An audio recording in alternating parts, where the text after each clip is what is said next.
बिस्मिल्लाहिर्रहमानिर्रहीम। आज हम लोग जो है ये एक्सरसाइज नंबर 2.8 के कुछ क्वेश्चन करेंगे।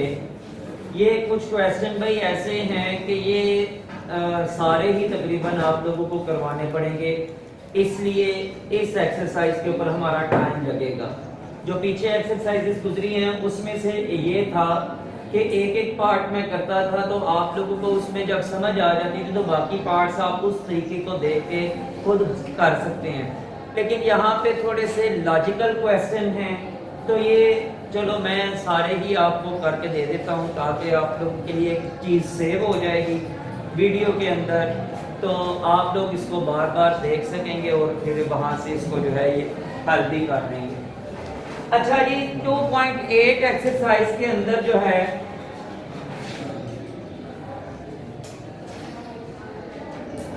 पहला क्वेश्चन ये लिखा हुआ है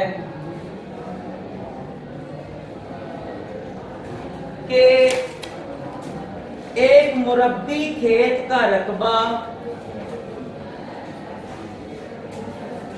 14,400 मुरब्बा मीटर है, इसके जिला की लंबाई मालूम करें। अच्छा भाई, ये मुरब्बी खेत लिखा हुआ है, मुरब्बा का मतलब क्या होता है भाई? मुरब्बा शक्ल जो है, मुरब्बा शक्ल कैसी शक्ल होती है?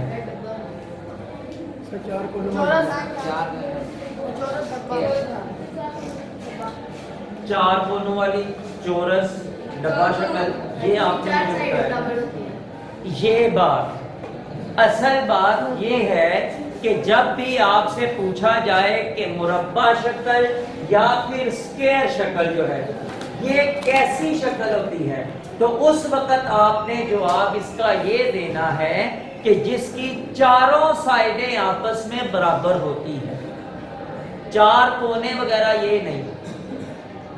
ये जो है चार कोनों की अगर बात करें तो वो मुस्ततील के अंदर भी यही होता है, रेक्टेंगल जिसको हम लोग कहते हैं, उसके भी चार कोने होते हैं। और भी बहुत सी ऐसी शक्लें हैं जिसमें चार कोने आ जाते हैं, लेकिन ये इसका जवाब नहीं है। जवाब ये है कि मुरब्बा शक्ल वो शक्ल है जिसकी चारों साइडें आपस में बराबर होती हैं।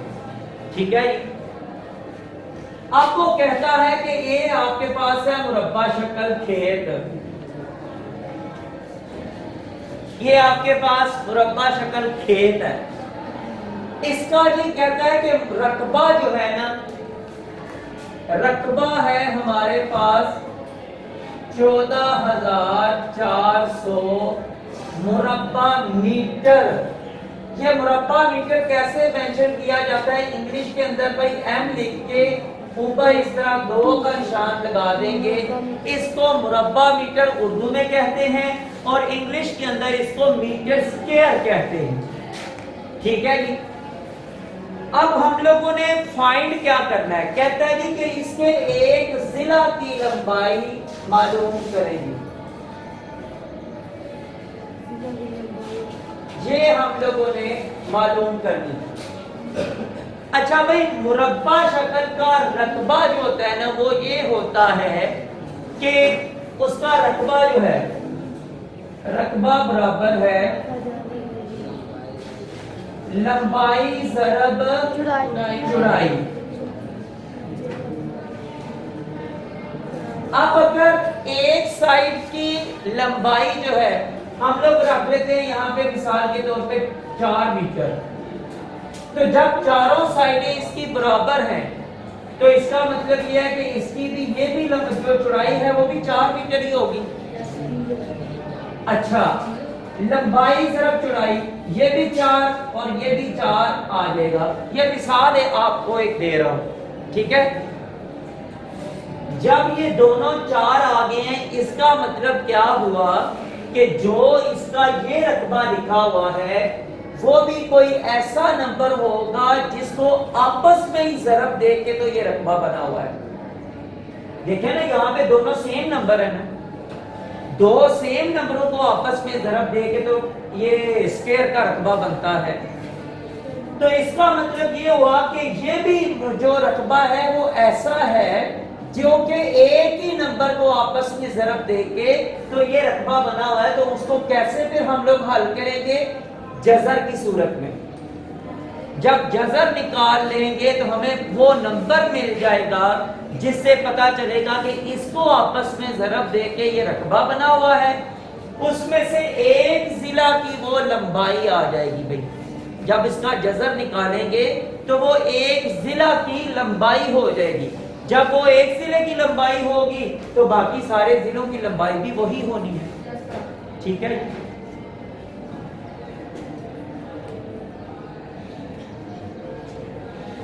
जज़र जी ये जनाब बना ले इसके जोड़े। यहाँ पे इस साइड पे जो है ये एक अकेला बचा हुआ है, तो क्या हम लोग लगाएंगे? एक बार एक आ जाएगा यहाँ पे। ये 44 वाला जोड़ा नीचे उतार दिया जी, ये 2 बन गया। यहाँ पे भी 2 लिखेंगे और यहाँ पे भी 2 लिखेंगे। 2 2 बार 4 और 2 2 बार 44। यहाँ पे ये तो खत्म हो गई। अब हमारे पास अभी एक जोड़ा 0 0 का बचा हुआ है, क्या करेंगे? एक सिफर लगा लेंगे ऊपर। कितने सिफर? एक सिफर भाई, एक सिफर लगाएंगे। 2 सिफर क्यों नहीं लगाए? ये दोनों सिफर हमारे पास बचे हुए हैं, ये दोनों सिफर क्यों नहीं लगाए? का जोड़ा एक है। सिफर एक इसलिए लगाएंगे, आपने भी हामिद बात की कि जोड़ा एक है, लेकिन बात ये है तो जोड़ा ना, हम एक क्यों लगा रहे हैं? भाई बात ये है कि जब हम लोगों ने मुरब्बा निकाला था ना, इसका ये वाला रकबा निकाला था, उस वक्त जब हम लोग ज़रब कर रहे थे तो वो एक नंबर था, उसी नंबर को आपस में जब ज़रब कर रहे थे तो तब डबल जीरो हुए थे। एक ही नंबर के अंदर 2 जीरो तो नहीं हो सकते। जैसा कि आपने कहा कि एक सिफर ऊपर लगाएंगे तो ये हमारे पास जवाब आ रहा है 14,400 का जज़र बराबर है। ये एक सिफर ऊपर लगाया 120 बना है। अब देखें जरा कि 120 को ज़रब करेंगे 120 के साथ, तो जब ज़रब करेंगे एक जीरो इसका होना है, एक जीरो एक दूसरे 120 का होना है, तो तब वो डबल जीरो बनना है। अकेले के अंदर तो एक ही जीरो आएगा, इसलिए हम लोग इन दो में से एक जीरो इसको देंगे, दोनों नहीं दे सकते। ठीक है, दूसरा जीरो दूसरे 120 का है, जिसको आपस में ये ज़रब देने के बाद ये वाली रकम बनी। तो इसका जवाब जो है ये एक जिला की लंबाई जो हमारे पास जवाब आएगा वो है जी 120। अब इसके साथ सिर्फ मीटर लिखा जाएगा, स्क्वायर नहीं लिखा जाएगा। रकबा के साथ जो है ये हमेशा स्क्वायर लिखा जाता है, और जब सिंपल एक लंबाई की बात की जाती है उस वक्त उसके साथ चाहे सेंटीमीटर है, चाहे मीटर है, किलोमीटर है, कुछ भी है, साथ स्क्वायर नहीं लिखा जाएगा। उसके ऊपर 2 का जो ताकत है वो उसको नहीं दी जाएगी। ठीक है जी, तो ये इसका हमारे इस सवाल का जवाब था 120 मीटर। इसके बाद दूसरा क्वेश्चन वो ये कह रहा है, फिर वो मुरब्बी खेत के बारे में बात कर रहे हैं। कहते हैं मुरब्बा खेत जो है वो है 4,22,500 मुरब्बा मीटर है। इसके गिर्द बाड़ लगाने के लिए कितनी लंबी रस्सी चाहिए? अब देखिए जरा, ये भी एक थोड़ा सा लॉजिकल क्वेश्चन है।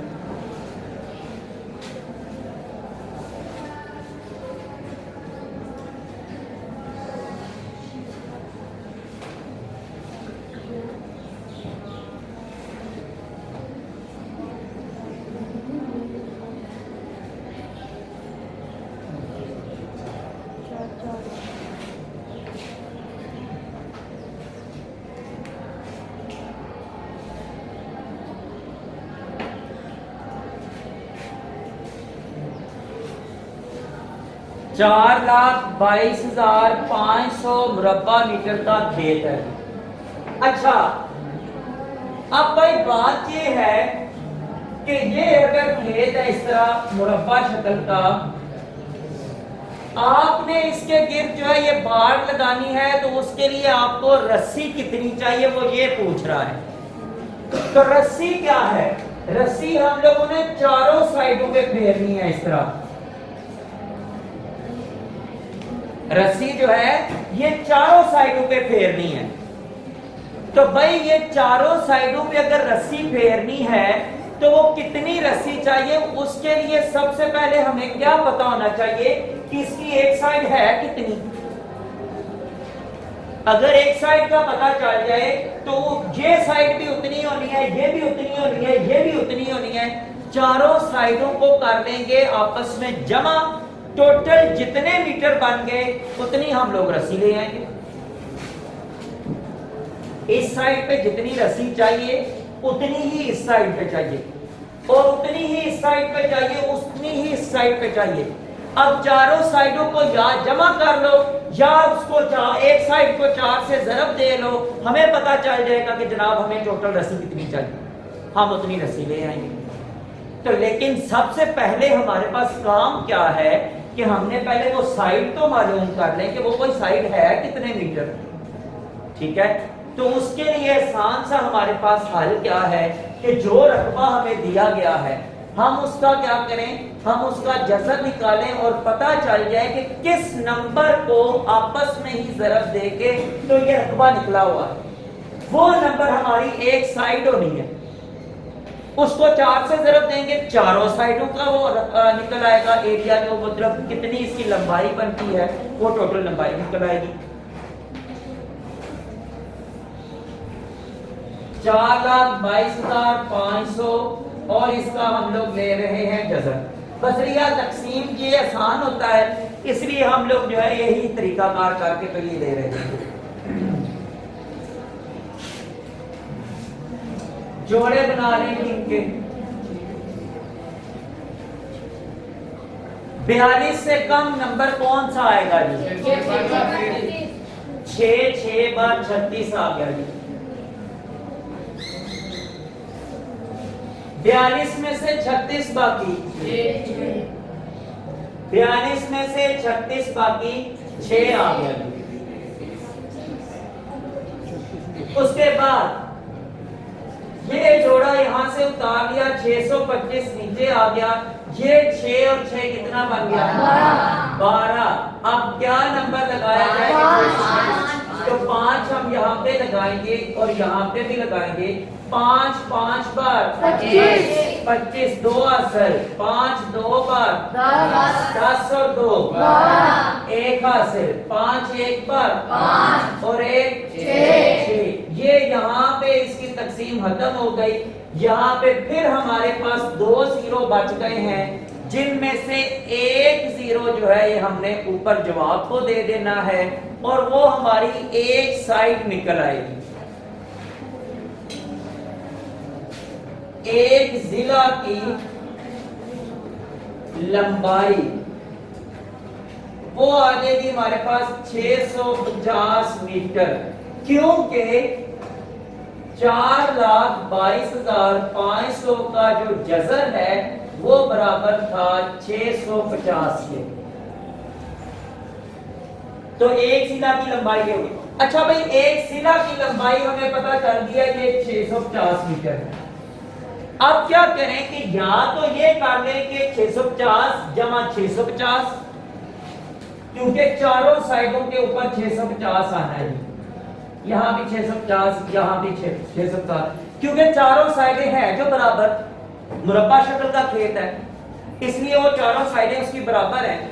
तो अब क्या है कि या तो ये कर लें कि इन चारों को आप कर लें जमा, एक तरीकाकार आपके पास ये है। दूसरा ये है कि एक ही नंबर लेके इसको 4 से कर लें मल्टीप्लाई। 4 से जब मल्टीप्लाई कर लेंगे तो फिर भी वही जवाब आना है, अगर चारों को जमा कर लेंगे फिर भी वही जवाब आना है। ठीक है, तो अब क्या है,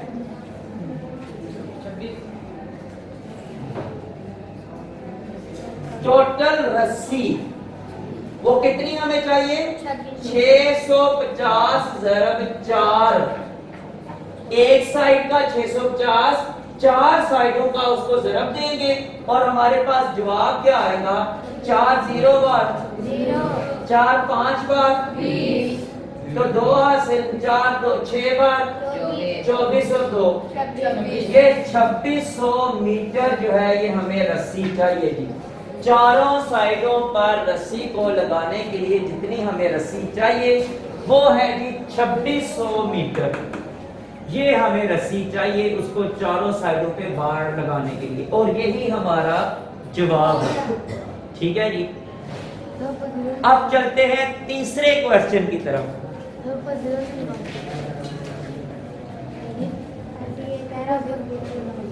जी आप क्या पूछ रहे हैं हमसे? 0 0 को क्या है? अच्छा ऊपर नहीं लगाया हुआ, ठीक है ये मैं लगा दूं।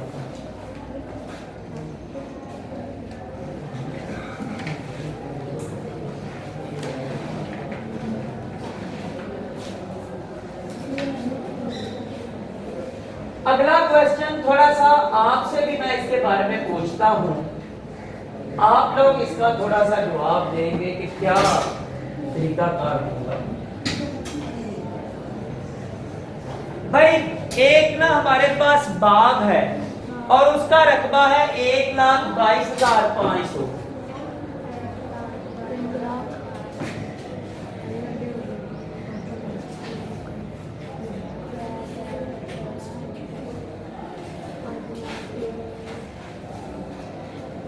कहता है कि माली ने क्या करना है, इसके अंदर लगाने हैं दरख्त और दरख्त इस तरह लगाने हैं कि उनकी लाइनें भी वही हों और हर लाइन के अंदर दरख्त भी उतने ही हों। लाइनें भी टोटल उतनी ही हों जितने हर लाइन के अंदर दरख्त हैं। मसलन अगर वो कहता है कि मैं लाइनें बना रहा हूं 9, 1 2 3 4 5 6 7 8 9, अब वो कहता है कि हर लाइन के अंदर दरख्त भी 9 9 ही हो। 1 2 3 4 5 6 7 8 और 9, इसी तरह हर लाइन के अंदर। अच्छा अब मैं आपसे कहता हूं, आपसे जो पूछने वाली बात ये है कि अगर लाइनें भी 9 हैं और दरख्त भी हर लाइन पे 9 लगे हुए हैं, मैं ये जानना चाहता हूं कि टोटल दरख्त कितने लगे हुए हैं, आप क्या करेंगे? 9 को 9 के साथ ज़रब देंगे आप। ये तो मैंने चलो यहाँ पे नंबर लिख दिए हैं, अगर नंबर ना लिखता डॉट्स लगाए होते सिर्फ, तो आपके पास तरीका ये होता है कि अगर कोई बहुत बड़े प्लान के अंदर डब्बे बने हुए हैं या आप क्लास के अंदर जिस तरह स्टूडेंट बैठे हुए हैं, तो आप चेक करना चाहते हैं कि हम कितने स्टूडेंट बैठे हुए हैं, आप क्या करेंगे? अगर तो स्टूडेंट्स जो है ये हर डेस्क के ऊपर 3-3 बराबर हैं, आप क्या करेंगे कि एक आगे से लाइन गिनेंगे और एक इधर से लाइन गिनेंगे, उसको जो है ये आपस में ज़रब दे देंगे, टोटल स्टूडेंट्स आपको पता चल जाएंगे कि टोटल स्टूडेंट कितने क्लास के अंदर बैठे हुए। इसी तरह यहाँ पे हम लोगों ने क्या करना, मैंने तो यहाँ पे नंबर लिख दिए हैं, मैं कह रहा हूँ अगर नंबर ना होते, ऐसे ही समझे कि आपको एक बाग में ले गए हैं और कहते हैं कि ये टोटल दरख्त लगे हुए हैं, गिने इनको। आप एक तालिब इल्म है, स्कूल में आपने सीखा है, क्या सीखा है? आप क्या करेंगे कि उनके जनाब एक फ्रंट लाइन पे दरख्त गिनेंगे कितने हैं, फ्रंट लाइन पे गिनेंगे कि दरख्त कितने हैं, और उसके बाद एक साइड से गिनेंगे कि दरख्त कितने हैं। आप लोगों को पता है कि मैं असेंबली ग्राउंड के अंदर जो है ये निशानदेही करवाई है बच्चों के खड़े होने की, करवाई है ना? आपको पता है कि वहां पे मैंने किस साइड पे जो है ये पत्थर लगवाए हैं, किस किस साइड पे? एक फ्रंट लाइन पे लगवाए हैं और एक साइड पे लगवाए हैं, सारे पे नहीं लगवाए।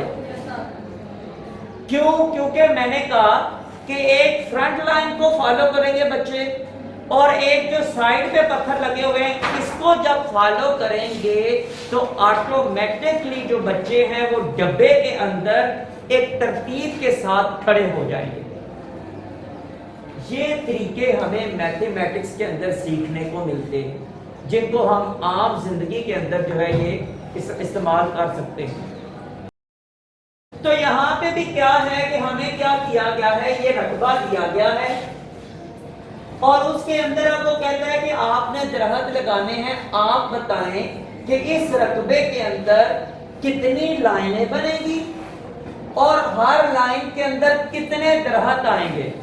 सिंपल सा तरीकाकार फिर वही है कि हम इसका जज़र निकालेंगे तो जज़र में हमें पता चल जाएगा कि जो एक साइड पे नंबर आएगा दूसरी साइड पे भी वही नंबर होना है। क्यों? क्योंकि मुरब्बा होता ही इस तरह है कि जनाब एक नंबर को आपस में ही ज़रब दे के तो वो मुरब्बा बना होता है।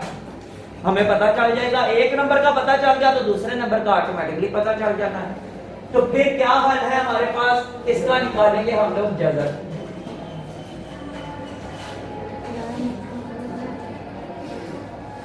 जोड़े बना लिए जी। हाँ जी, 12 के नीचे कितना आएगा? 3 3 बार 9, 12 से 9 बाकी 3 आ गया, 25 उतार दिया नीचे, 3 और 3 6, इसके साथ क्या लगेगा? 5 लगेगा। तो 5 को यहाँ पे भी लगाया और यहाँ पे भी लगा दिया तो 5 और 5 क्या बन गया? 5 5 बार 25, 2 हासिल, 5 6 बार 30 और 2 32। यहाँ पे जो है इसकी जो है खत्म हो गई ये तकसीम। तो इन 2 जीरो में से फिर एक जीरो यहाँ पे हमारे पास लग जाएगा। अब क्या है कि हम लोगों ने निकाला है इसका जज़र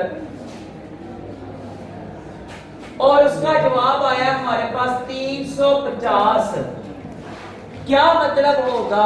मतलब ये है कि 350 ही लाइनें होंगी और हर लाइन के अंदर 350 ही दरख्त होंगे। यानी इस तरह जो लाइनें हम लगाएंगे वो 350 होंगी और इस तरह लाइनों के अंदर जो दरख्त होंगे हर लाइन के अंदर जो दरख्त होंगे वो भी 350 होंगे।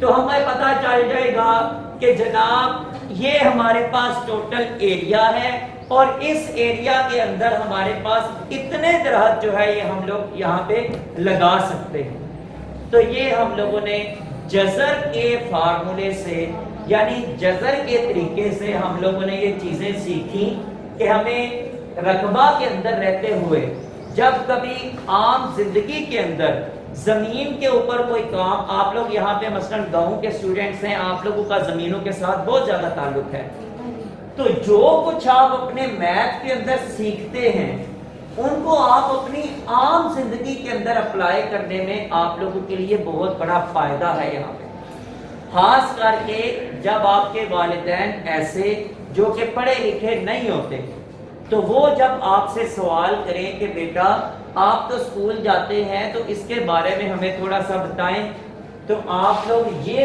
तरीके इस्तेमाल करके तो उनको उनका मसला जो है ये हल कर सकते हैं। फिर उनको पता चलेगा कि हमारे बच्चे जो है ये स्कूल जा रहे हैं और ये वाकई कुछ ना कुछ सीख के आते हैं और इनको कुछ ना कुछ फ़ायदा होता है।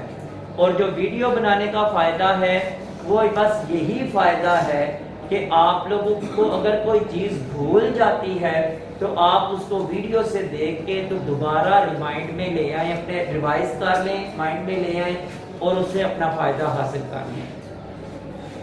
जो नेक्स्ट संडे का जो लेक्चर होगा उसमें इंशाअल्लाह ताला हम लोग क्या सीखेंगे, वो कवानीन जो आप 6th क्लास में पढ़ के आए थे लेकिन भूल चुके हुए। कौन से कवानीन? ये जानना कि ये नंबर जो है ये किस नंबर पे तकसीम हो सकता है या नहीं हो सकता, जिसमें से एक दो मैंने अगले दिन आपको बताया भी था। जिस तरह के वो 3 का मैंने कानून बताया था कि सारे नंबर को जमा करके चेक करेंगे जो लास्ट पे नंबर है, अगर 3 पे तकसीम हो जाता है तो वो नंबर पूरा तकसीम हो जाएगा 3 के ऊपर। इसी तरह पे ये ना हमारे पास कुछ कानून हैं, तो वो कानून हम लोग जो है ये पढ़ेंगे संडे के लेक्चर में। दूसरा मैं एक और चीज आप लोगों के लिए सोच रहा हूं कि संडे के लेक्चर में अगर मैं आप लोगों को 9th की किताब के चंद क्वेश्चन एक दो क्वेश्चन हर संडे को करवाता रहूं तो वो आपके लिए मेरे हिसाब से बहुत फायदामंद हो जाएगा।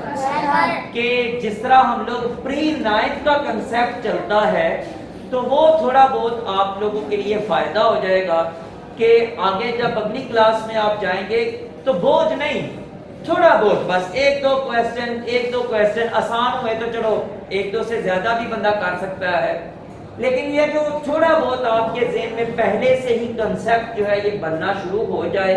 और आपको पता है कि ज्यादा मुश्किल और ज्यादा वर्किंग वाला सब्जेक्ट है भी मैथ है। बाकी आप लोगों ने याद करना होता है, मेहनत उस पर भी होती है, लेकिन भाई ये वो सब्जेक्ट है जिसको याद नहीं किया जा सकता। ये पूरी वर्किंग आपने इसके ऊपर करनी है तो तब जाके आप इसको समझ सकेंगे और तभी इसको फायदा होगा। तो मैं इंशाअल्लाह ताला कोशिश करूंगा कि जो हम लोग संडे का लेक्चर बनाया करेंगे उसमें 9th क्लास के जो है ना वो कुछ क्वेश्चन एक तरतीब के साथ जो है यहाँ पे हल कर दिया करेंगे। ठीक है जी, तो आज के लिए इतना ही। इंशाअल्लाह ताला कल नेक्स्ट क्लास में अगला लेक्चर पढ़ेंगे।